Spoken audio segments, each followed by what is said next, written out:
Bonjour à tous, je suis Mickaël Antoine, conseiller technique fédéral. Aujourd'hui on va parler du lierre. Le lierre est un méconnu. On le prend pour un parasite, ce qu'il n'est pas.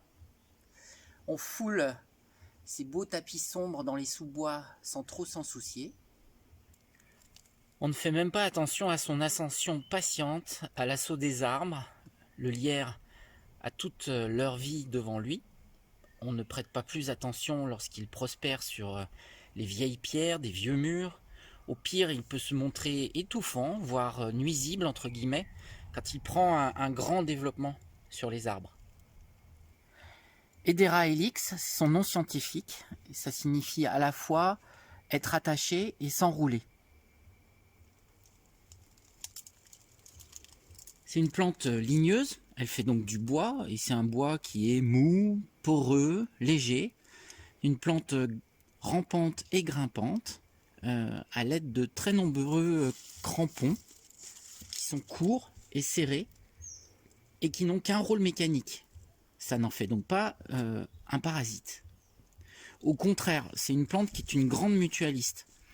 Alors le mutualisme, c'est une interaction biologique entre deux individus, c'est une association biologique qui se fait avec des bénéfices réciproques. Il ne faut pas confondre le mutualisme avec le commensalisme et la symbiose.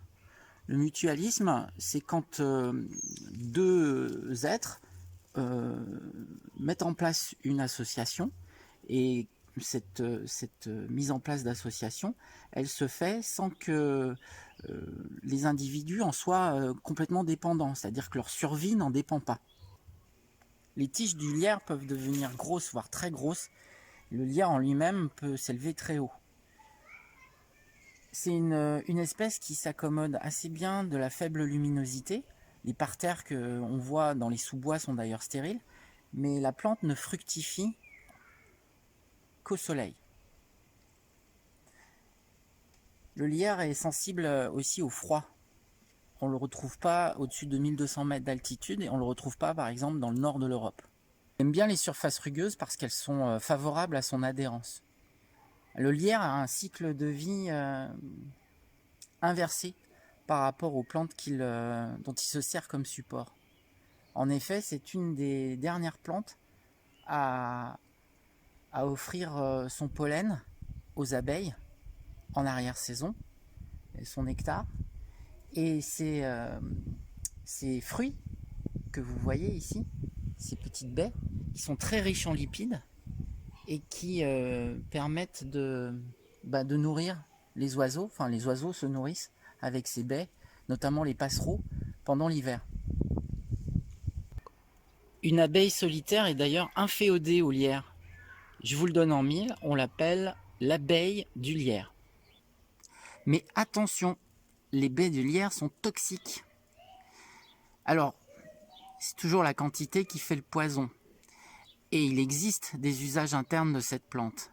Mais je vais vous le dire tout net, pas d'automédication, pas d'ingestion de ces baies, parce que la toxicité est assez élevée et les conséquences peuvent être très très graves. En usage externe, c'est un super cicatrisant. On l'utilise en cataplasme sur les plaies, les brûlures, les ulcères. Et puis, je vais vous donner une petite recette.